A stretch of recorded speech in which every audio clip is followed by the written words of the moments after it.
Assalamu alaikum everyone and welcome to another episode of Elastic Connection, and today we have with us Maham Israr Khan, a senior SQA engineer here at Bytecov with multiple years of experience.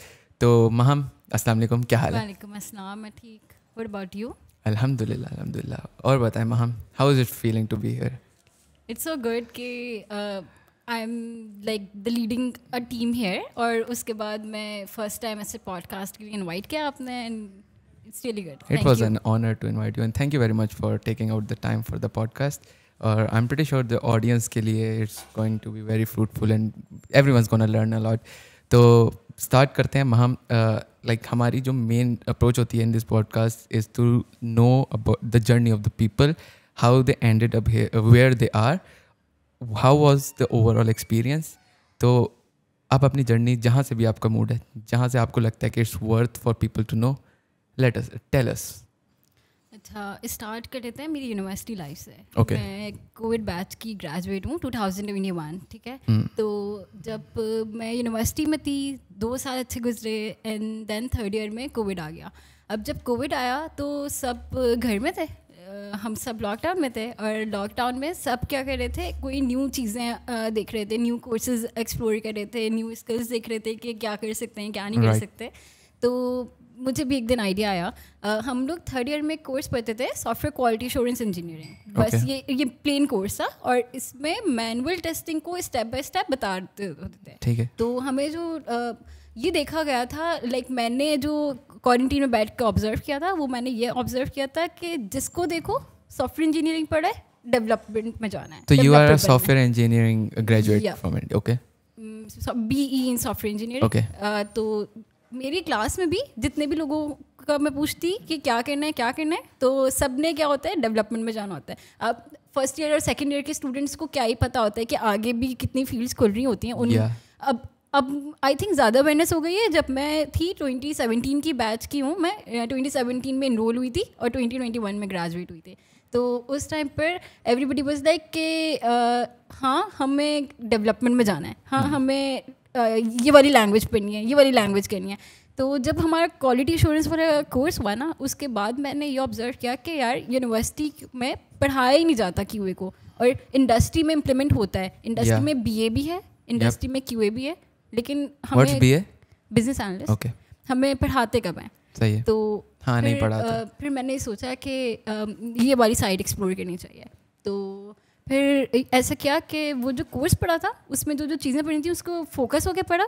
उसके बाद elective आए, elective में भी software testing ले ली, और इसी साथ में बीच में एफिनिटी में एक इंटर्नशिप आई थी.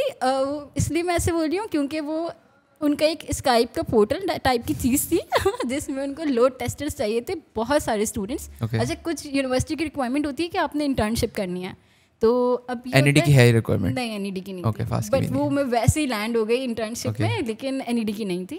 बट काफ़ी यूनिवर्सिटी की थी कि इंटर्नशिप करेंगे तो डिग्री मिलेगी. अब उस वाली इंटर्नशिप में ना कोई 300 to 400 स्टूडेंट्स थे इंटर्न्स, और वो सिर्फ और सिर्फ इसलिए कर रहे थे क्योंकि उनको डिग्री के लिए इंटर्नशिप का सर्टिफिकेट चाहिए था. सही है. अब वो था एक कॉलिंग पोर्टल, हमें कॉल करनी होती थी. एक दिन हम कॉलर बनते थे, एक दिन हम एजेंट बनते थे, and we have to like identify कि कॉल की क्वालिटी किस तरह से, and we have to report multiple bugs के इसमें कौन कौन से बग्स हैं. मतलब वो इंटर्नशिप नहीं थी, वो बस वो एक मजदूरी प्रैंक ही था. सही है. Yes, you can see that. तो अच्छा, वो ना एक्सटेंड भी कर सकते थे आप एज पर योर लाइकिंग. मुझे साथ में ही मेरी ड्रीम कंपनी उस टाइम पर 10 होती थी. मुझे साथ में ही 10 से ऐसे ही उनके HR ने लिंक्डइन पे एक दिन मैसेज किया कि हमारे पास QA की एक इंटर्नशिप है, इतनी पोजीशंस अवेलेबल हैं, और हम आपको आप अगर अपने रेज्यूमे शेयर कर दें या अपने जो कोर्सेज किए हैं वो शेयर कर दें तो आप मुझे बता दें, और फिर हम कुछ प्रोसेस करेंगे आगे. ठीक है. सो मैंने कहा अच्छा ओके. पर वो मैंने उनसे रेज्यूमे शेयर किया, फिर मेरा इंटरव्यू, और मेरा जिसने इंटरव्यू लिया था ना, कि उनसे मैं आज भी कनेक्टेड हूँ, बट वो बहुत टफ इंटरव्यू था, टफ बहुत था, बट समहाउ वो मैंने क्लियर कर लिया. उसके बाद मैं 10 में आ गई. अब जिस दिन मेरा 10 का फर्स्ट डे था ना, मैं इतनी खुश थी क्योंकि मैं हमेशा से चाह रही थी कि मैं 10 में आऊँ. और you got the offer out of nowhere एकदम से. सही. And it was not even expected ना कि एक दिन अचानक से मेरे पास HR का मैसेज आता है और मुझे वो इंटर्नशिप की अपॉर्चुनिटी दे देते हैं, और मैं उस टाइम पे थर्ड ईयर में हूँ. मैं ग्रेजुएट भी नहीं हुई हूँ, ना मैं फाइनल ईयर में आई हूँ। तो वो कोविड का पीरियड था, तो it was very easy to manage university and office. तो फिर ये हुआ था कि इंटर्नशिप चलती रही, वहाँ पे जो बेसिक क्यूए स्टार्ट होता है, किस तरह से जाइल फॉलो होता है, हमें स्प्रिंट कैसी चलती है, स्टैंड अप क्या होता है, स्टैंड अप किस तरह से। तो that was an actual internship, वो लास्ट वाली सीन नहीं था? Okay sure. तो जो ये वाली थी, it was the actual internship, और इसमें ग्रेट लर्निंग एंड बहुत अच्छे प्रोजेक्ट मैनेजर थे।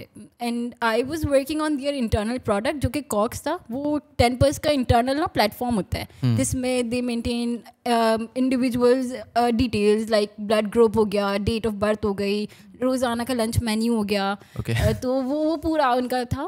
फिर कोविड की वजह से उसमें रिक्वायरमेंट आई थी फेस रिकॉग्निशन की, कि अब अटेंडेंस घर से होती थी तो घर से कैसे होगी, वो ऐसे होनी थी कि वो फेस से अटेंडेंस लगाएंगे। तो ये रिक्वायरमेंट आई थी ड्यू टू कोविड, क्योंकि सब वर्क फ्रॉम होम पे चले गए थे। तो बस उस पर्टिकुलर फीचर एंड प्रोडक्ट के लिए उनको इंटर्न चाहिए था, और फिर मैंने उनको ज्वाइन कर लिया। अब 3 मंथ्स जब गए ख़त्म हुए, तो मुझे था कि मैं एक्सटेंड कर लूँ, और 10+ जैसी जगह पे छोड़ना भी थोड़ा सा टफ था, लाइक थोड़ा सा मुश्किल लग रहा था मुझे कि यार मैं कर लेती हूँ एक्सटेंड, और फिर वो लीडिंग टू जॉब होता, बट वो इंटर्नशिप पूरे साल तक चलनी थी क्योंकि मैं 3rd ईयर में थी और पूरा फाइनल ईयर रहता था। सही। लेकिन उसके साथ साथ मुझे एक जगह से ऐसे ऑफर आ गई मेरी, वो भी out of nowhere? No it was not like that, but उसमें ये हुआ था कि मेरी सीनियर होती थी, वो पहले उस कंपनी में थी, एंड वो रिमोट जॉब थी, वो यूके बेस्ड थी कंपनी। तो वहाँ पर मेरी सीनियर ने बोला कि हमें क्यूए चाहिए, हम क्यूए देख रहे हैं, और यहाँ पे आज तक कोई क्यूए रखा नहीं हमने, लेकिन अब हमें लग रहा है कि मतलब ज़रूरत पड़ रही है, क्योंकि मोस्टली कंपनीज़ का ये भी होता है अच्छा कि क्यूए नहीं रखना, वो डेव से ही करवाते हैं। डेव से करवाते हैं। मुझे ये बहुत देर में समझ में आया था कि कंपनीज़ क्यों ये करती हैं, क्यूए नहीं रखती। वो SDET software development in test वाली फील्ड रखती हैं, और उसको ही वो डेव से करा लेती हैं सब चीज़ें। बट डेव का पॉइंट ऑफ व्यू थिंकिंग का बहुत डिफरेंट होता है क्यूए से। QA out of the box जाके सोचता है, क्यूए कितने नेगेटिव फ्लोज टेस्ट करता है, वो डेव्स नहीं करते, जिसकी वजह से फिर कंपनीज को रियलाइज होता है कि नहीं क्यूए भी रखना चाहिए। तो सही। फिर ये हुआ था कि मैं यूके बेस्ड रिमोट जॉब पे गई, और फिर वो 9 to 10 मंथ्स वो कंटिन्यू हुई, और मैं ग्रेजुएट हो गई। जब मैं ग्रेजुएट होने वाली थी, लाइक मिड्स चल रहे थे, तो मुझे टेक्नोलॉजिक्स ने ऑफर प्लेस की। मैंने टेक्नोलॉजिक्स की ऑफर एक्सेप्ट कर ली, and they waited for me for about 5 to 6 months, good 5 to 6 months कि मैं ग्रेजुएट हो जाऊँ। तो फिर मैं, मतलब ऑफर पहले की आई हुई थी और आपने ऑफर जून में आई थी, मैंने ज्वाइन सितंबर में किया था। तो मतलब आपने उनको बोला था कि मैं एक दफ़ा ग्रेजुएट होता हूँ, मैं फिर आती हूँ? मैंने तो बोला था कि कब से ज्वाइन करना है बताएं। ओके, तो दे सेड के आफ्टर ग्रेजुएशन नहीं, हम अंडर ग्रेजुएट्स को नहीं रखते, ग्रेजुएट होके। एक बात बताएं, जैसे अभी मतलब आपको एफिनिटी से भी आउट ऑफ नोवेयर आई नहीं, एफिनिटी से तो आपको 10% से आउट ऑफ नोवेयर आई, ठीक है, 10% और आपको टेक्नोलॉजिस्ट ने भी आपको 5 महीने आपके लिए वेट किया, solid couple of months at least, सही है। तो ऐसा क्या था आप में? ऐसा मुझ में कुछ नहीं था, बस किस्मत अच्छी होगी। लेकिन स्किल्स कुछ तो होंगी, लाइक आपका कोई रेज्यूमे अच्छा, आपकी लिंक्डइन प्रोफाइल अच्छी मैनेज थी? या कुछ प्रोफाइल अच्छी थी, प्रोफाइल पे मैं हमेशा काम किया है मैंने, और मैं हमेशा लिंक्डइन पे एक्टिव रहती हूँ। ऐसा नहीं होता कि मैंने महीने लिंक्डइन छोड़ दिया है, या मैंने देखा ही नहीं है। तो ये लिंक्डइन पे एक्टिव होना क्या है? लाइक आप बस चीज़ें शेयर करती रहती हैं, आप खुद ब्लॉग्स बनाती रहती हैं, आप what's active, you just scroll और आप रिकमेंड होते रहते हो? एक तो आई जस्ट स्क्रॉल, और दूसरा वो जो मार्केट ट्रेंड्स हैशटैग्स होते हैं या जो कीवर्ड्स होते हैं, वो मेरी प्रोफाइल में एडेड होते हैं। तो वो मेरे स्किल्स में ऐड हैं, मेरी प्रोफाइल में ऐड हैं, जिसकी वजह से अगर कोई भी सर्च करता है ना क्यूए के लिए, अगर कोई भी रिक्रूटर सर्च कर रहा है, कोई भी HR देख रहा है, तो वो जो भी देखेगा ना, अगर वो क्यूए सर्च करेगा या वो सेलेनियम सर्च करेगा, ऑटोमेशन सर्च करेगा, तो मेरा नाम आ जाएगा। Okay, I have a question, और वो ये था कि अभी जैसे आपने बताया कि you are from NID, right, and then you got so many offers जो कि यू वरंट इवन एक्सपेक्टिंग कि दैट यू विल गेट, ठीक है। तो मतलब how was the life at NID? Because I know you have a very मतलब a lot of friends from FAST too, and मैं भी फास्ट हूँ, तो आई थिंक कि the perfect person to compare NID from FAST is you at the moment at least, ठीक है। तो हम उस चीज़ को कंपेयर करते हैं, बिकॉज अगर कोई फास्ट से बंदा देख रहा है या NID से देख रहा है, या कोई बंदा ऐसा देख रहा है जो चूज़ कर रहा है NID या फास्ट, क्योंकि ये कंपैरिजन है, ये बहुत होता है क्यों? क्योंकि फास्ट का बोला जाता है कि लीडिंग CS यूनिवर्सिटी, NED को बोला जाता है लीडिंग यूनिवर्सिटी। जब 2 लीड्स आ जाते हैं ना तो वो क्लैश आता है। तो आप अगर उनको कंपेयर करें तो what are the pros and cons या आपकी उसमें? अच्छा, फर्स्ट थिंग फर्स्ट, अगर मैं सिर्फ पढ़ाई को देखूँ ना, कि मुझे देखना है कि कॉन्सेप्ट्स इसके अच्छे हैं या मुझे देखना है कि टीचर्स कहाँ पर अच्छे हैं, तो fast any day. Okay. Coming from person जो कि NED से है, तो मैं इसलिए बिल्कुल ही न्यूट्रल होकर बता रही हूँ कि fast any day for education, for teachers, for concepts. NED के बच्चे को अगर बिठा दो और फास्ट के बच्चे को बिठा दो, दोनों में अगर कॉन्सेप्ट पूछ लोगे, फास्ट के बच्चे के कॉन्सेप्ट ज़्यादा अच्छे होंगे। क्योंकि उनके जो फंडामेंटल्स के कोर्सेज होते हैं वो बहुत अच्छे पढ़ाए जाते हैं एज कम्पेयर टू NED। हमारे फंडामेंटल्स बेकार थे। सही है। ओके। सीरियसली। ठीक है। तो अच्छा, दूसरी बात आ जाती है कैंपस लाइफ की। अगर तो आई थिंक NED, बिकॉज हम लोगों के ऊपर इतना डंडा नहीं होता जितना फास्ट वालों पे होता है। आई डोंट नो अब NED में क्या होता है, बट मैं अपने टाइम की बात बता रही हूँ कि उस टाइम पर तो इतना डंडा नहीं होता था कि लाइक फेल कर देंगे। फास्ट में तो यार आप लोग डरते रहते थे ना, पूरे सर के फेल हो जाएंगे। True. तो NED में ऐसा कुछ नहीं होता था। NED में हमें पता होता था आखिरी दिन पढ़ेंगे, 1 हफ्ता पहले पढ़ेंगे, 3+ पास GPA हो जाएंगे। GPA तो ऐसे नहीं होता था कि 3+ ऐसे आ जाती थी, वो उसके लिए पढ़ना पड़ता था। लेकिन फास्ट से कंपैरेटिवली NED में GPA आसानी से आ जाती है। ये मेरा थर्ड पॉइंट था वैसे। सॉरी। अगर GPA की बात करोगे तो अगर, क्योंकि कुछ कंपनीज अभी भी ऐसी हैं जो कि GPA पर ही हायर कर रही होती है। सो अगर GPA की बात करोगे तो फास्ट वाले बच्चे थोड़े से अनलकी होते हैं, क्योंकि NED में GPA मिल जाती है आराम से। तो मेरी 3.7 थी, मैं टॉप 10 स्टूडेंट्स में भी नहीं थी। Sure. 3.7 and not even the top 10. Because मेरी क्लास में कंपटीशन इस तरह था, फर्स्ट पोजीशन जिसकी आई थी 3.89, 3.88, 3.8786, इस तरह से पोजीशंस फ्लक्चुएट होती थी। Okay. तो मेरी कभी 4 नहीं आई है पूरे 4 साल में। मेरी भी नहीं है, मेरी सिर्फ FYP में 4 आए थे। वो तो इंडिविजुअल कोर्सेज में तो मेरी आ जाती थी। मैं ओवरऑल मेरे इंडिविजुअल कोर्सेज में भी नहीं आई अल्हम्दुलिल्लाह। बट स्टिल लाइक अगर हम मतलब आप बोल रहे हैं कि ये चीज़ें जो फास्ट में बेहतर हैं। और ये दूसरी एक जो चीज़ कैंपस लाइफ से थोड़ा सा रिलेट करती है वो है ग्रूमिंग। मुझे ऐसा लगता है कि NED के जो बच्चे होते हैं वो ग्रूम ज़्यादा होते हैं पर्सनैलिटी वाइज। फास्ट के बच्चे थोड़े से लाइक स्किल्स में तो बहुत ग्रूम होता है NED से, लेकिन थोड़ी सी पर्सनैलिटी वाइज थोड़ा सा लैक करते हैं NED के स्टूडेंट्स के कंपैरिजन में। सो ये कुछ पॉइंट्स है जो कि मुझे लगते हैं। ओके, लाइक आखिरी वाले पे आई वुड मतलब say something to differ. I disagree with that because personality I think fast भी बहुत अच्छी मेंटेन करता है। और हाँ, जब वो मतलब लेकिन शायद फास्ट में फिर, लेकिन वो भी बात है कि NED में भी बच्चे वही जाते हैं ना जिनकी इंटर में परसेंटेजेस बहुत होती हैं। तो वो बात भी नहीं है कि फास्ट में पढ़ने वाले होते हैं, वहाँ पढ़ने वाले नहीं होते। तो जो पढ़ने वाला नहीं है उसकी पर्सनैलिटी होगी। लेकिन खैर दैट्स अनदर, ऐसा तो कुछ नहीं होता, आई नो। तो बट लाइक मेरी भी परसेंटेज बहुत कम थी इंटर में, वरना मैं भी NED में भी जाता। लेकिन अच्छा है हम फास्ट चले गए। तो खैर हम टॉपिक वापस लाते हैं अपने SQA में। तो लाइक हम वही बात है कि जब बंदा यूनिवर्सिटी में आता है, इवन मुझे ग्रेजुएशन तक नहीं पता था कि SQA इज़ समथिंग, ठीक है। और अब जिस कंपनी में देखो वहाँ पे SQAs हैं ही हैं, ठीक है। हर कंपनी में SQA है। ऐसा हो नहीं सकता कि कोई सॉफ्टवेयर हाउस थ्राइव कर रहा हो विदाउट एन SQA। अभी भी कर रहे हैं, ठीक है, आई नो कर रहे होंगे, ठीक है। बट वो जो एक प्राइस आ रहा है ना उस चीज़ में SQAs में, और SQAs लाइक कर रहे होंगे, वही बात जैसे आपने बोला ना डेव्स के बगैर डेव्स को ही पकड़ा देते हैं। बट आई डोंट थिंक कि जो अच्छी कंपनी है, जो हर चीज़ को प्रायोरिटाइज़ करती हैं, जो क्वालिटी को प्रायोरिटाइज़ करती हैं, वो SQAs के बगैर कर रही हैं। तो मतलब वेयर इज़ द गैप कि बच्चों को पता ही नहीं है कि क्या क्या चीज़ें हैं डेवलपमेंट के अलावा। तो ये लाइक कहाँ पे गैप आता है? आई टोल्ड यू ना, यूनिवर्सिटी के कोर्सेज में ऐड ही नहीं होते QA के कोर्सेज।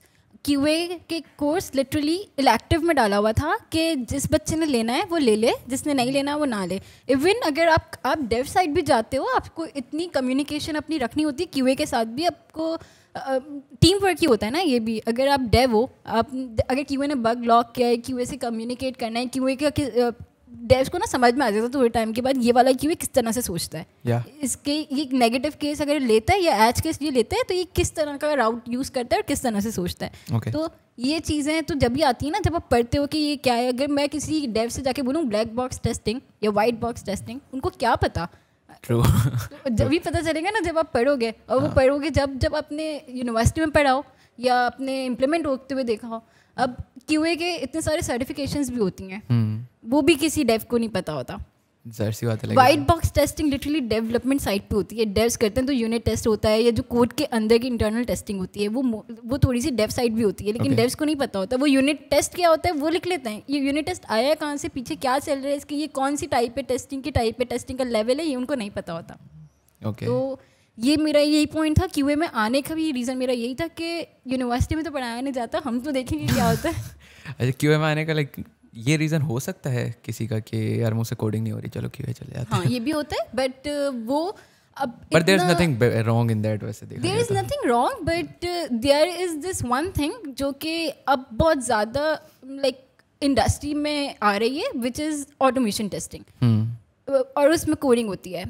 तो आप ये escape यूज नहीं कर सकते कि like I don't like coding तो मैं नहीं जा रही क्यूए में, या मैं नहीं जा रही, मतलब कहीं ना कहीं करनी पड़ेगी, आपको करनी पड़ेगी if you are into an automation testing. But if you are into manual testing तो मैनुअल टेस्टिंग का थोड़ा सा स्कोप कम हो गया है पाकिस्तान में भी, और पाकिस्तान में तो फिर भी कंपनीज हायर कर लेती हैं, लेकिन अगर आपने बाहर जॉब देखनी है, बाहर जाना है तो there is automation everywhere. Okay, so अभी आपने वर्ड यूज़ किया ना manual testing and automation testing, like what's the difference? आप पहले ये बताएं मैनुअल टेस्टिंग क्या है, ऑटोमेशन टेस्टिंग ऑटोमेटेड टेस्टिंग क्या है, और दोनों में डिफरेंसेस क्या है, और tell it in a layman words कि किसी को कुछ नहीं पता। ओके, मैनुअल टेस्टिंग में ये होता है कि मैंने हर एक फ्लो को हाथ से चलाया, like if I have to test a login form, तो लॉगिन फॉर्म में every time I get a release ना, तो मैं लॉगिन फॉर्म पे ईमेल एड्रेस भी इनपुट खुद दे रही हूँ, पासवर्ड भी इनपुट दे रही हूँ, साइन इन कर रही हूँ, फिर लॉगिन करने पे वो डैशबोर्ड पे जा रहा है, ये चेक कर रही हूँ डैशबोर्ड पे सही रिडायरेक्ट हो रहा है, ये सारी चीज़ें हो गई मेरी मैनुअल टेस्टिंग का पार्ट के, जिसमें मुझे हर दफ़ा रिलीज़ आ रही है, मुझे हर दफ़ा शुरू से सारी स्टेप्स को खुद से ही करना है। इसमें क्या हो गई, मेरी मैन एफर्ट बहुत ज़्यादा हो गई, like if I get a release और वो सिर्फ 4 to 5 फीचर्स की रिलीज़ है, आपको लेकिन मुझे हर चीज़ टेस्ट करनी पड़ेगी। मुझे उसमें एक टाइप आती है regression, which is like if I am getting any release, तो मैं उसमें ये भी चेक करूँगी कि इफ़ द न्यू फीचर और the new change is affecting any other thing और नॉट, ये ना हो कि उस चीज़ में कुछ ना फट गया हो। यस एग्जैक्टली, फट ना गया हो, यस, कि कुछ पुराना ना फट गया हो, या कोई जो नई चीज़ आई हो उसकी वजह से कोई किसी फंक्शनैलिटी पे कोई अफेक्ट तो नहीं हो रहा, तो ये चीज़ें होती हैं रिग्रेशन। अब इसके लिए मुझे ऑल द वे शुरू से टेस्ट करना पड़ेगा फॉर मैनुअल, और अगर प्रोडक्ट बहुत बड़ा है तो अगर इसलिए मैनुअल टेस्टिंग रिकमेंडेड नहीं होती फॉर रिग्रेशन। ओके, जब भी आई ऑटोमेशन टेस्टिंग। अब ऑटोमेशन टेस्टिंग में ये होता है कि लैंग्वेज आप कोई भी यूज़ कर लो, मोस्टली मैं जो यूज़ करती हूँ मैं जावा यूज़ करती थी, और ऑटोमेशन में डिफरेंट फ्रेमवर्क्स होते हैं, डिफरेंट टूल्स होते हैं। तो अगर मैं सेलेनियम फ्रेमवर्क पे काम करती थी, और उसमें ये होता था आपने अपना पाथ दे दिया कि आपने कौन सी एप्लीकेशन को टेस्ट करना है, आपने अगर फ़ोन की एप्लीकेशन टेस्ट करनी है तो आपने फ़ोन की UDID दे दी, फ़ोन का iOS या एंड्रॉयड वर्जन दे दिया, फ़ोन का नेम मॉडल दे दिया, ये सब कुछ आपने दिया। उसके बाद अब आपने लॉगिन के कुछ केसेस हो गए जो आपको पता है कि मुझे हर वक्त जब भी लॉगिन का फॉर्म, जब भी कोई नई फीचर आएगा मुझे लॉगिन से स्टार्ट करना होगा। मैं लॉगिन पे जाऊँगी, मैं ईमेल एड्रेस एंटर करूँगी, पासवर्ड एंटर करूँगी, वो लॉगिन हो जाएगा। मैं ये चेक करूँगी कि यूज़र वेरीफाई कर रहा है कि वो डैशबोर्ड पर लैंड कर रहा है या नहीं कर रहा है, तो ये सारी चीज़ें। अब अगर मैंने ये 4-5 स्टेप ऑटोमेट कर दिए तो अब मुझे क्या करना होगा, मुझे रन करना होंगे इनको। अब जब मुझे रिलीज़ मिलेगी मैं सिर्फ इसको रन करूँगी और वो मुझे दिखा देगा कि ये पास हुए या फेल हुए, रिपोर्ट जनरेट हो जाती है। ओके, पास फेल लाइक वो भी आप ही सेट करते हो कि व्हाट्स द पास फेल, मतलब व्हाट्स पासिंग फेलिंग, या कि वो ऑटो होता है लाइब्रेरीज में? वो हम सेट इस तरह से करते हैं कि मुझे पता है एक पॉजिटिव सिनेरियो ये है, एक नेगेटिव सिनेरियो ये है। ओके, तो पॉजिटिव सिनेरियो इज़ लाइक कि लॉगिन करूँ, पासवर्ड इनवैलिड ईमेल और वैलिड पासवर्ड पे मुझे यूज़र डैशबोर्ड पर लैंड करे, और इनवैलिड ईमेल इनवैलिड पासवर्ड पे मुझे एरर मैसेज दे। ये मेरे 2 केसेस हो गए। तो ये मैंने कैच एंड वो ट्राई एंड एरर ये भी करते हैं, ये भी करते हैं। ओके, तो जैसे एक जनरल डेवलपमेंट में there front end and back end separately, तो टेस्टिंग में भी front end testing, back end testing अलग होती है। बिल्कुल होती है। तो उन दोनों में भी लाइक फ्रंट एंड में भी manual and automated, back and में भी मैनुअल या ऑटोमेटेड? बिल्कुल ऐसे ही होता है। फ्रंट एंड में ऐसा जैसे वैलिडेशन टेस्टिंग हो गई है। ओके, ये टेस्टिंग जो होती है ये फ्रंट एंड से भी हम वैलिडेट करते हैं, और कभी कभी कुछ एप्लीकेशन में हम बैक एंड से भी कर रहे होते हैं। तो फ्रंट एंड से जो हम वैलिडेशन कर रहे होते हैं, जैसे आप तो डिज़ाइनर हो तो आपको पता है ना कि ईमेल में @ होना ज़रूरी है, ठीक है? उसके बगैर आपकी ईमेल नहीं चल सकती, या .com जो भी आगे जो भी डोमेन हो जाता है वो होना ज़रूरी है। तो ये सारी ना फ्रंट एंड की वैलिडेशन टेस्टिंग में आ जाती हैं। तो ये भी हम ऑटोमेट कर सकते हैं कि अच्छा कुछ चीज़ें ऑटोमेट नहीं हो सकती, फॉर एग्जांपल कैप्चा। अच्छा कैप्चा नहीं हो सकता। तो जब भी अगर आपके पास रिलीज़ आए ना ऐसी कि आपके पास रिलीज टेस्टिंग एनवायरनमेंट में है, तो आप डेव्स को बोल के कैप्चा को बंद करा दो, उसको आप खुद से मैनुअल कर लो, लेकिन वो ऑटोमेट नहीं हो सकता। फ़ोन में कुछ चीज़ें होती हैं, फ़ोन की बैटरी को किस तरह से देखेंगे ये ऑटोमेट नहीं हो सकती, फ़ोन की स्टोरेज मेमोरी ये सारी चीज़ें ऑटोमेट नहीं हो सकती। तो ऐसे नहीं है कि मैनुअल टेस्टिंग हम बिल्कुल ही ख़त्म कर देते हैं, एलिमिनेट नहीं होती है वो भी चलती है, लेकिन ऑटोमेशन ने थोड़ी सी मैन एफर्ट कम कर दी है। तो जिसकी वजह से अगर मेरे पास एक रिलीज़ को आने के बाद रिग्रेशन के साथ मुझे 1 घंटा या 2 घंटे लगते थे, तो अब ऑटोमेट करने के बाद मुझे उसका हाफ टाइम रिड्यूस हो गया, तो मेरी हाफ मैन एफर्ट कम हो गई। तो जो इंटरफेस मतलब फ्रंट एंड में तो APIs भी आ जाती हैं, कंजम्पशन आता है। तो अगर मुझे लेट्स से मैंने एक डिज़ाइन आपको दिया, ठीक है, उसमें स्पेसिंग्स, उसमें कलर्स, उसमें जो विजुअल एलिमेंट्स वगैरह वो भी आप लोग ही करते हैं, तो उसके लिए ऑटोमेशन कैसे होती है? UI ऑटोमेशन होती है। UI ऑटोमेशन होती है, yes. तो वो किससे वैलिडेट करता है उसको? आप अपनी फिग्मा फाइल इनपुट करते हैं? फिग्मा फाइल इनपुट करते हैं आप उसको, एक टूल होता है प्लेराइट, मैं भी आजकल वही सीख रही हूँ just by the way, just for my learning. फिर मैंने ये सोचा कि यहाँ के प्रोजेक्ट्स में भी वो इम्प्लीमेंट करूँगी। वो होती है end to end UI automation. उसमें आप टेस्ट कर सकते हो कि ये कलर है, ये इस तरह का टेक्स्ट आएगा, ये होगा और इस तरह से हम तो उसमें आपको मैनुअली फीड करना पड़ता है डिज़ाइनर का सारा डाटा? ये I am figuring it out, कि मैं देखूंगी कि ये प्लेराइट में किस तरह से होता है। प्लेराइट अभी सीख रही हूँ। ठीक।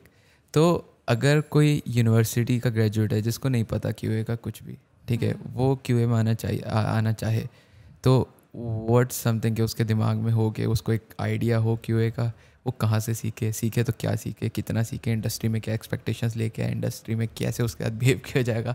जैसे मतलब I am not gonna name anything, but कुछ फील्ड्स होते हैं जिसमें लोग बोलते हैं इसमें बहुत बजाई जाती है, इसमें मतलब बहुत वो रगड़ा बहुत है। तो रगड़ा तो आई गेस हर जगह ही होगा, आई एम प्रीटी श्योर जहाँ जहाँ काम करोगे उतना रगड़ा होगा, बट ओवरऑल लाइक QA का जो वो है एक यूनिवर्स है, वो कैसा है आपके हिसाब से? अच्छा, पहली चीज़ तो जो भी स्टूडेंट्स हैं जो ग्रेजुएट हो रहे हैं या ग्रेजुएट होने वाले हैं QA में आना चाहते हैं, तो उनको सबसे पहले अपने दिमाग से ये तो निकालना होगा कि मुझे कोडिंग नहीं करनी है, तो इसलिए मैं QA में आना चाह रहा हूँ। सही है, क्योंकि इन दी एंड आपकी अप्रोच यही होती है कि यार मैं QA ऑटोमेशन की तरफ जाऊँ। जब आप देख रहे होते हो ना कि मैनुअल में इतनी एफर्ट लग रही है और ऑटोमेशन में ये काम मेरा इतनी आसानी से हो जाएगा, plus I get a chance to learn new tools as well, तो मैं जाऊँ इस साइड पर, ऑटोमेशन साइड पे। तो अगर कोई इस अप्रोच के साथ आ रहा है कि मुझे कोड नहीं करना, तो वो फिर अपनी कोडिंग स्किल्स पे काम करे और मतलब तो वो फिर QA में ना आए, आ जाए QA में आ जाए, स्टार्ट में आ जाए, मैनुअली करे, लेकिन साथ साथ अपनी कोडिंग स्किल्स पे भी काम करे। सही है। तो पहली चीज़ तो ये हो गई, ठीक है। दूसरी चीज़ ये हो गई कि जैसे आपने पूछा कि कैसे सीखना चाहिए, ठीक है, तो सीखना इस तरह से चाहिए। लिंक्डइन पे बहुत सारे QA हैं जो कि लाइक बहुत रिनाउंड है, और मतलब आप उनकी प्रोफाइल्स, राहुल शेट्टी हो गए, इस तरह से उनके कोर्सेज आपको यूट्यूब पे भी मिल जाएंगे, और इसके अलावा लिंक्डइन पे भी रोड मैप्स हो गए, और ये सारी चीज़ें होती हैं QA की जो कि पढ़ी हुई हैं। आप वहाँ से जाके पढ़ सकते हो, कि कोर्सेज ले सकते हो, जिसमें आपको ये पता चल जाएगा कि QA किस तरह से फॉलो होता है, किस तरह से SDLC के साथ STLC चलती है। STLC software testing life cycle, तो वो किस तरह से चलती है डेवलपमेंट के साथ, और ये कि QA के कौन कौन से प्रैक्टिसेस होती हैं जो आपको फॉलो करनी होती हैं, और एक प्रोजेक्ट को किस तरह से QA कैरी करता है। तो ये सारी चीज़ें आपको कोर्सेज से मिल जाएंगी ईजिली। और जो भी आता है वो डायरेक्ट ऑटोमेशन में ना जाए, थोड़ा बहुत मैनुअल का पढ़ ले कि जो प्रोग्रामिंग से भाग रहे हैं वो तो ऑटोमेशन में नहीं जाएंगे कभी भी डायरेक्ट। एटलीस्ट वो जब उनको इंडस्ट्री में जाएंगे पता लगेगा ना, बेटा यहाँ पे ग्रोथ नहीं है जब तक ऑटोमेशन नहीं सीखोगे, ठीक है, तब तक तो जो प्रोग्रामिंग से भाग रहा है वो तो नहीं जाएगा, ठीक है। अच्छा, वैसे ऑटोमेशन स्क्रिप्ट्स के लिए जो है ना टेस्ट केसेस लिखने होते हैं, और टेस्ट केसेस क्या होते हैं? टेस्ट केसेस क्या होते हैं? ओके, टेस्ट केसेस ये होते हैं, जैसे आपने एक फीचर बनाया, आपने मुझे एक लैंडिंग पेज दे दिया, उस लैंडिंग पेज के मैंने केसेस क्या लिखे, मैंने उस लैंडिंग पेज पे क्या क्या चीज़ें मैंने वो लिखी, उसकी बटन्स कहाँ फुटर है या हेडर है वो कहाँ रीडायरेक्ट कर रहा है मैंने ये लिखा। इसके अलावा अगर उसमें कोई लिंक्स डली हुई हैं वो लिंक्स कहाँ रीडायरेक्ट करी है मैंने वो लिखी। प्लस फिर मैं उसकी कुछ रिस्पॉन्सिवनेस के दिखूंगी, मैं एक्सेसिबिलिटी के दिखूंगी, कंपैटिबिलिटी के टेस्ट केसेस लिखूंगी।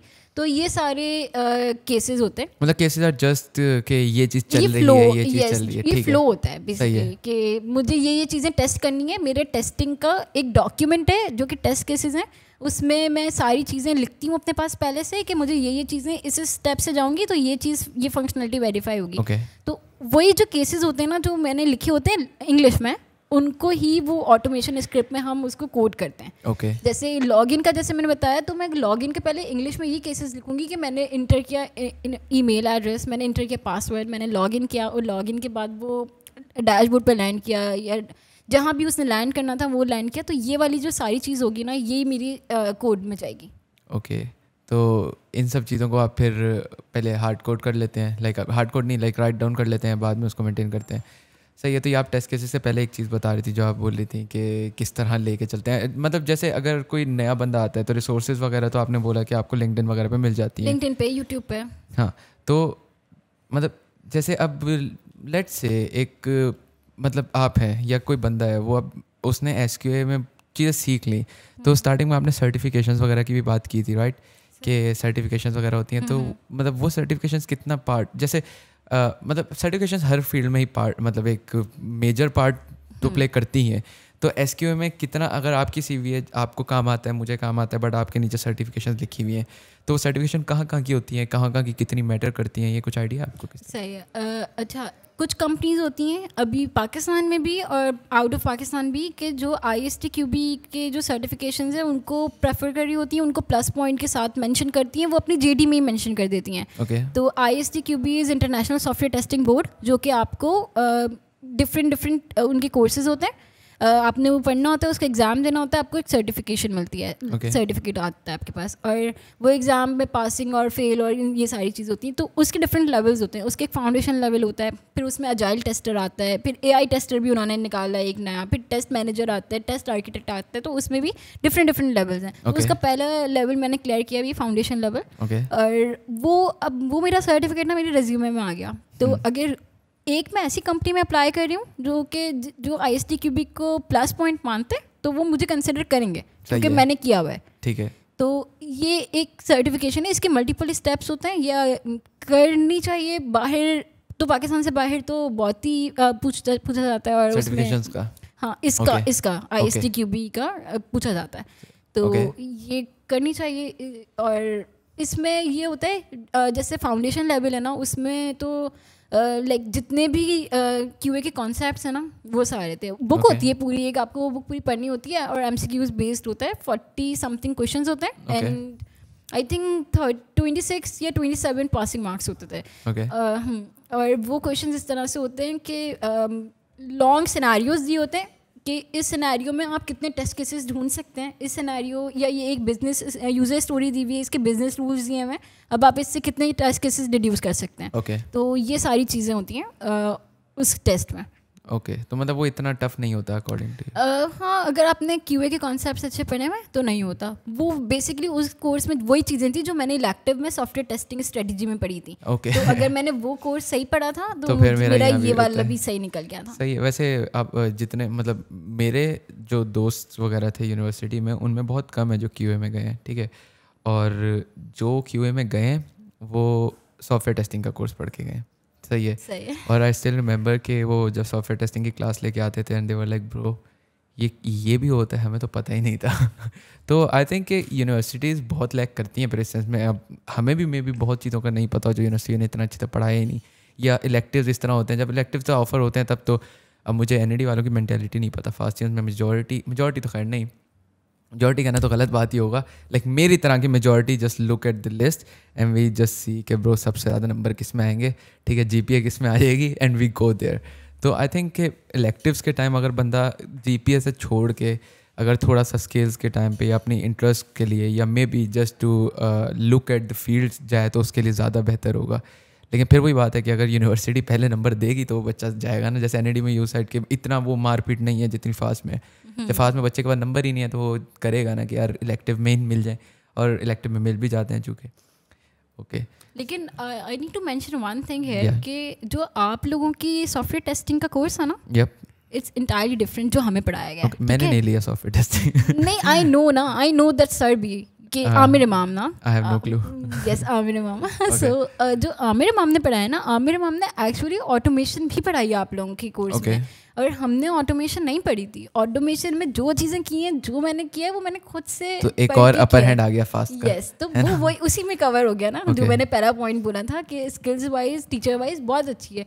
आमिर इमाम खुद क्यूए हैं कॉन्टोर में, तो वो जो प्रैक्टिसेस फॉलो करते हैं या जो इम्प्लीमेंटेशन करते हैं वो स्टूडेंट्स को पढ़ाते हैं. और उनको पता है कि आजकल प्ले राइट चल रहा है, तो उन्होंने अभी आप वाले बैच के स्टूडेंट्स को जो मेरे अंडर यहाँ पर है उनको प्ले राइट पढ़ाया है. तो वो लेके चलते हैं अच्छा सॉफ्टवेयर टेस्टिंग का, कि बच्चों का इंटरेस्ट डेवलप हो. और सिर्फ इसलिए ना जाएं बच्चे कि इसमें कोडिंग नहीं करनी है. अगर उन्होंने पढ़ाया है ऑटोमेशन का, लिटरली उन्होंने एग्जाम में एक सिनेरियो दिया था जिसमें उन्होंने लॉगिन की फंक्शनैलिटी को ऑटोमेट करने के लिए देता प्ले राइट पे. तो ये एग्जाम के क्वेश्चंस है ना कि जो आपने आगे जाके इंडस्ट्री में भी करने हैं. हमारे एग्जाम के क्वेश्चन सारे मैनुअल थे, लाइक थियरी थी सर. अच्छा, आप लोगों के तो एनईडी के एग्जाम का तो बहुत मजाक उड़ता है फास्ट में, आपस की बात है. लाइक मैं बहुत कंट्रोवर्शियल से मैं बोल रहा हूँ, बट मुझे अपना फ्रेशमैन ईयर याद है.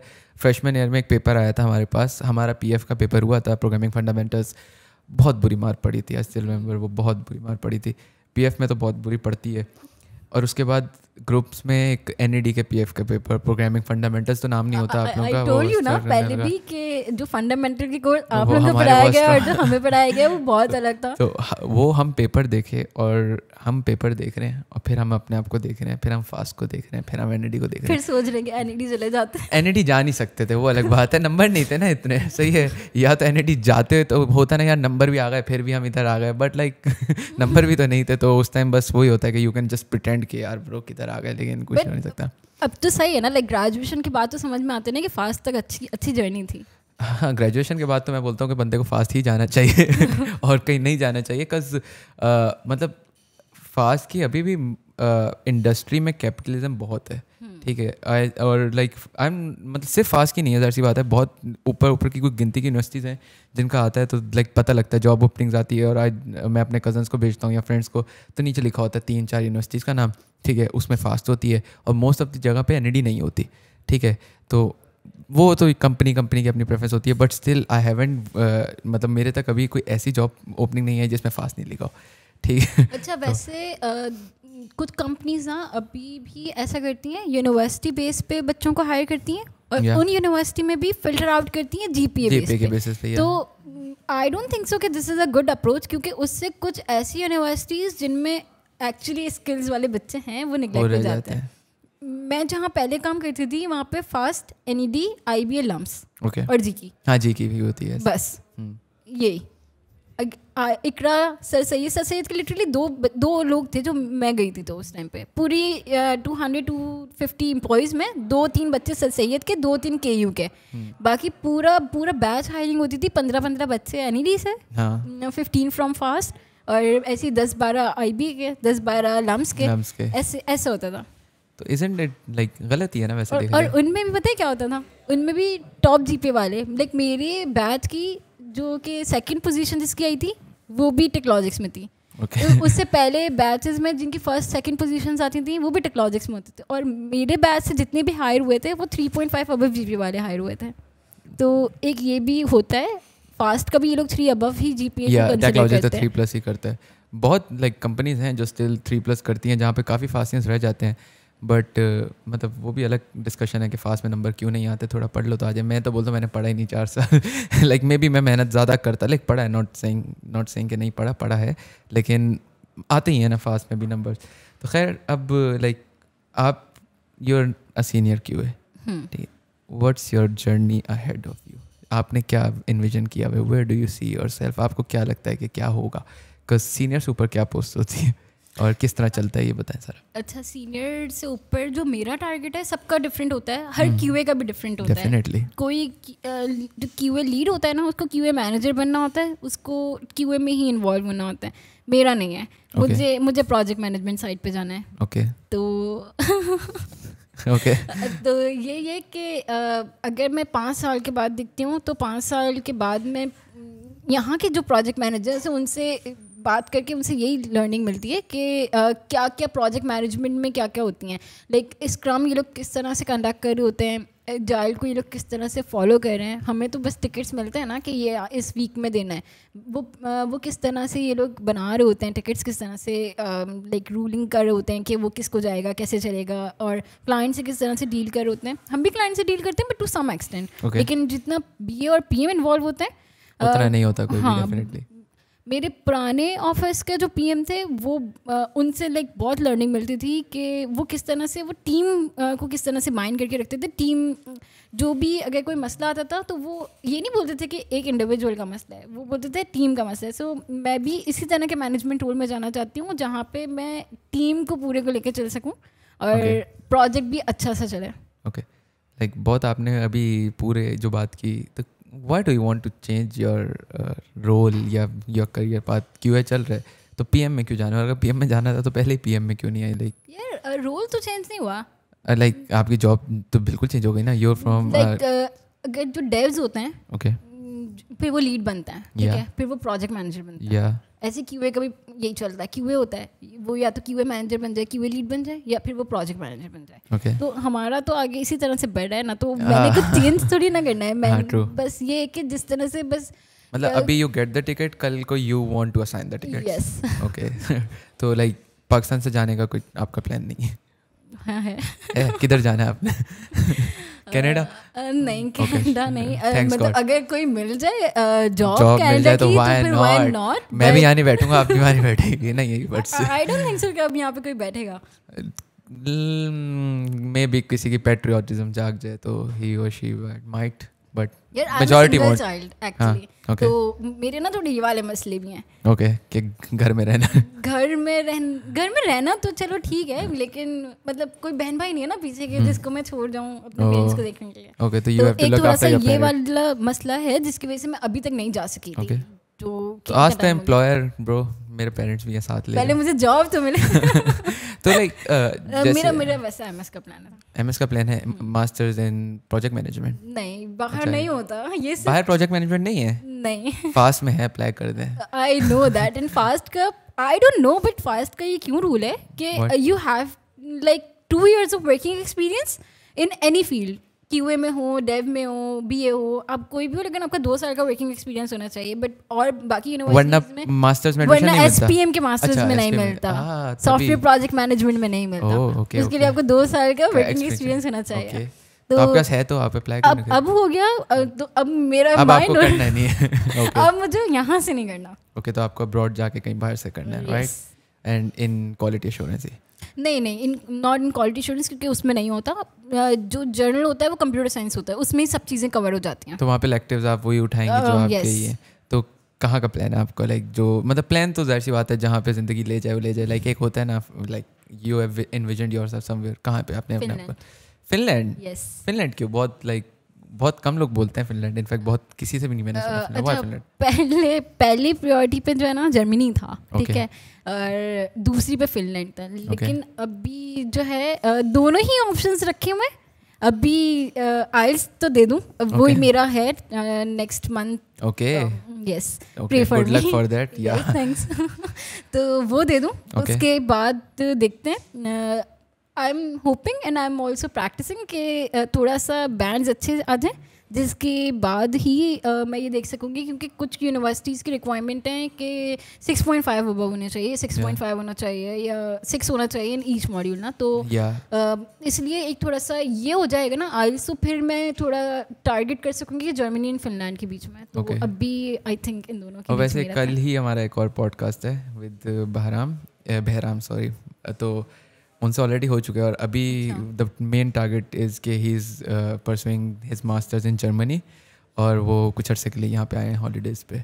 तो we will be talking about the experience, his experience in Germany. तो it might be a good podcast for you too. तो डेफिनेटली मैं देखूँगी, देखेगा. हाँ, वो मज़ा आएगा वो वाला podcast. He is a very good guy, very fun guy. तो और हम लाइक समथिंग एज जो आप बताना चाहें. We have so much time left अभी. अच्छा, Bytecorp. Sure, why not. Bytecorp से पहले चलते हैं, बाइटकॉर्प पे बाद में आते हैं. लाइक टेक्लॉजिक्स, बाइटकॉर्प, बल्कि let's talk about culture, university job culture. सही है. ठीक है, because job culture is something जिसको लोग बहुत प्रमोट भी करते हैं. मैं भी उसमें से एक हूँ. हाँ, करना भी चाहिए, लेकिन फिर भी आई डोंट थिंक कि इतनी कंपनियां हैं जो जॉब कल्चर को वैल्यू करती हैं. Because like I wouldn't say a number, but I know companies जो सिर्फ आपको मज़दूरों की तरह रखती हैं. उनको अपने पैसे पूरे कराने हैं, वो आएंगे आपको चक्की बिछाएंगे, निकाल देंगे. तो व्हाट्स योर टेक? आपके ख्याल से क्या होना चाहिए, क्या नहीं होना चाहिए, क्या बेहतर है? How is your job here, how is your job there, how was your job there? अच्छा, कल्चर बहुत इंपॉर्टेंट होता है यार. मैं तो जिस कंपनी में भी अप्लाई करती हूँ ना, अगर मैंने किसी कंपनी में अप्लाई किया, इवन बाइट कॉर्प में भी आने से पहले, टेक्नोलॉजिक्स में जाने से पहले, मैं वहाँ के लोगों को पहले ही रीच आउट करके पूछ लेती हूँ.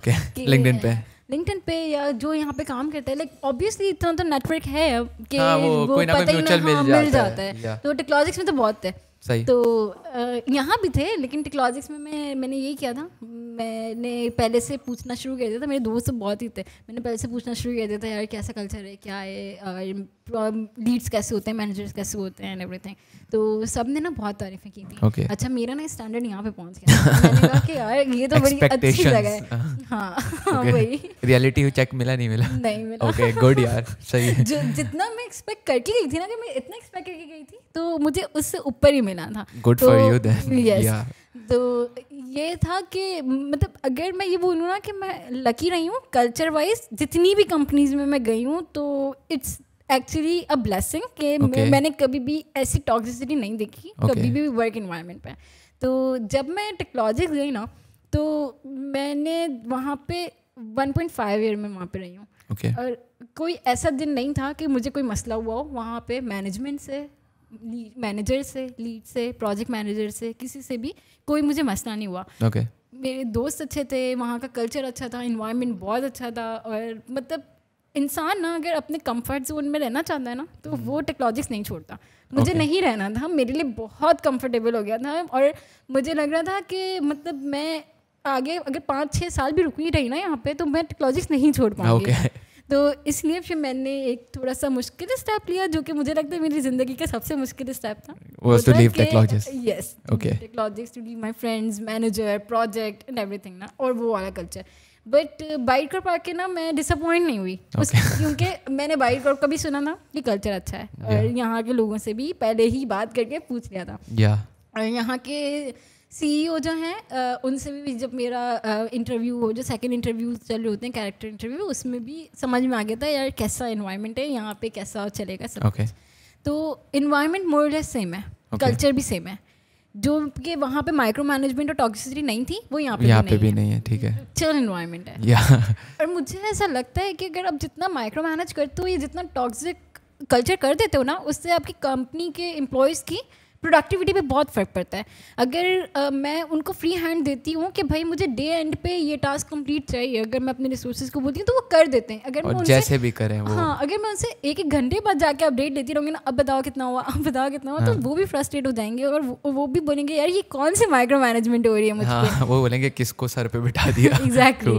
तो ऐसा ना तो मैं यहाँ करती हूँ, ना मैंने वहाँ से देखा, ना मैं वहाँ से सीख के आई हूँ. तो मैं बहुत कल्चर को प्रमोट करती हूँ, और अच्छे कल्चर को बहुत वैल्यू भी करती हूँ, और लाइक उनके बारे में आगे लोगों को बताती भी हूँ कि भाई ये कंपनी, अगर कोई मुझसे टेक्नोलॉजिक्स का रिव्यू लेता है या बाइट कॉर्प का रिव्यू लेगा, तो मैं ये सारे पॉइंट्स मेंशन करती हूँ कि भाई कल्चर अच्छा है, इन्वायरमेंट अच्छा है, आपको लीड्स अच्छे मिलेंगे, आपको कोई टॉक्सिसिटी नहीं मिलेगी, आपकी ग्रोथ है, ये सारी चीज़ें मैं. चाय भी बहुत अच्छी है आगे. मैं चाय नहीं पीती.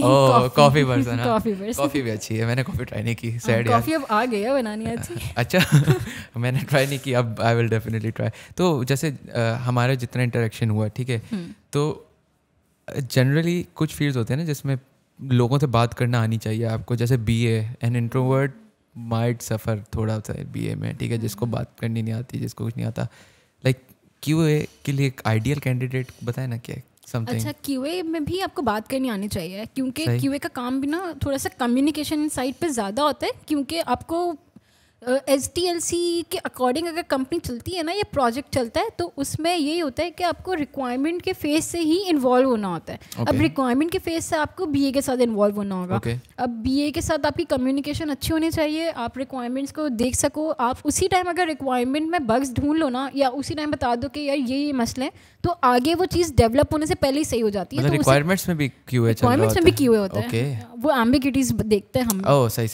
यार ये चीज़ अभी भी प्रोजेक्ट्स में हमें कितनी सारी ऐसी चीज़ आई थी जो रिक्वायरमेंट में चेंज हुई हैं, तो वो जब डेवलपमेंट में गई है ना, तो वो सही गई हैं। वो रिक्वायरमेंट अगर हम नहीं QA करते, वो वैसी डेवलपमेंट में चली जाती, तो फिर उसमें भी बड़ा मसला होता।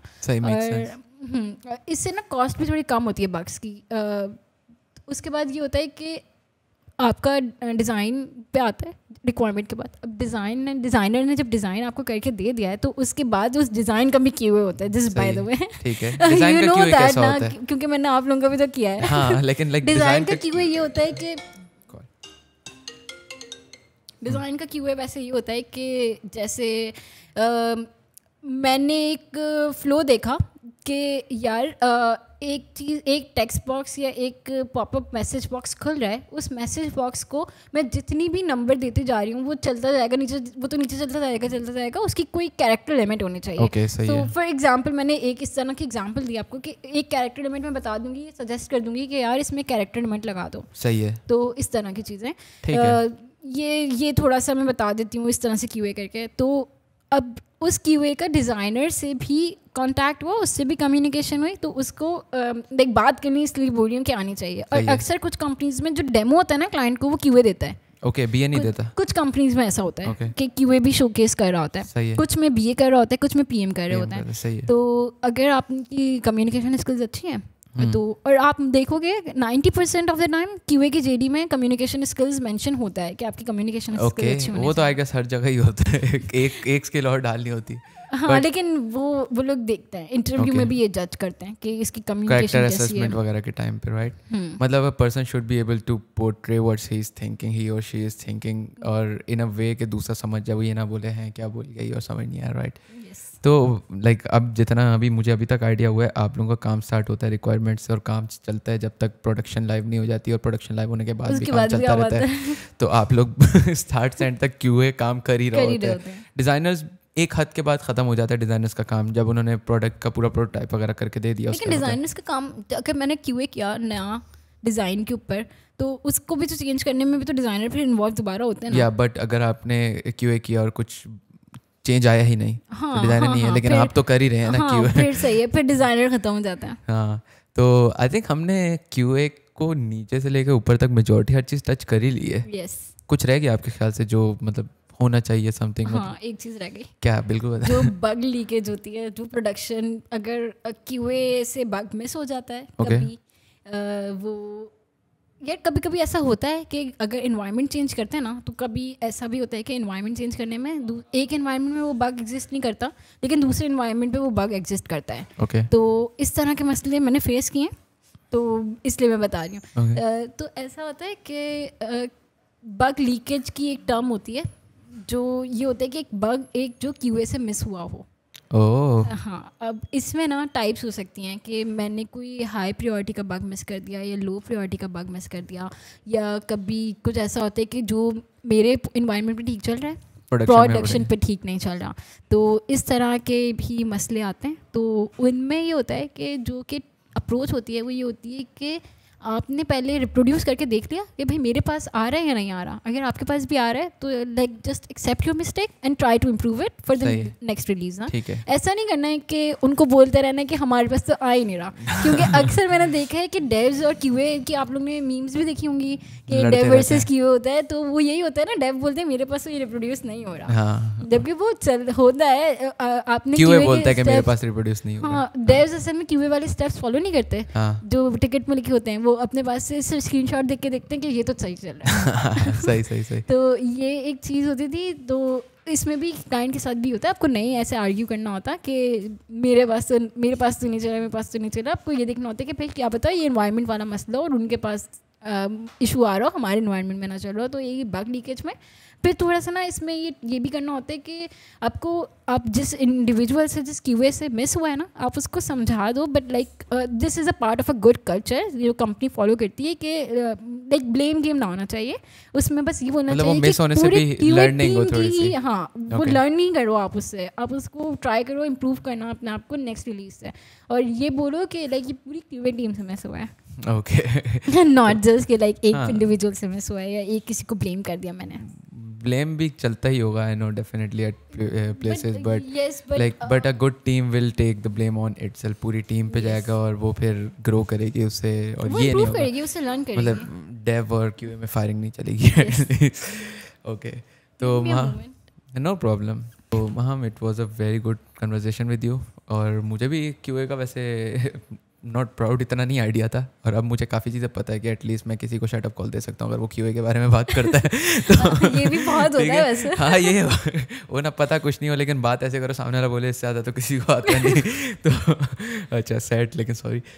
बाकी it was very good communicating with you, और like I am pretty sure जो भी ये पॉडकास्ट देखेगा, ही और she will learn a lot. और are you open to messages, अगर मैं आपका लिंक्डइन वगैरह डाल दूँ नीचे में, तो किसी को आपसे कांटेक्ट करना है तो वो आपको लिंक्डइन के थ्रू कांटेक्ट कर ले. तो thank you very much for doing this ma'am. Thank you very much. अल्लाह हाफिज़.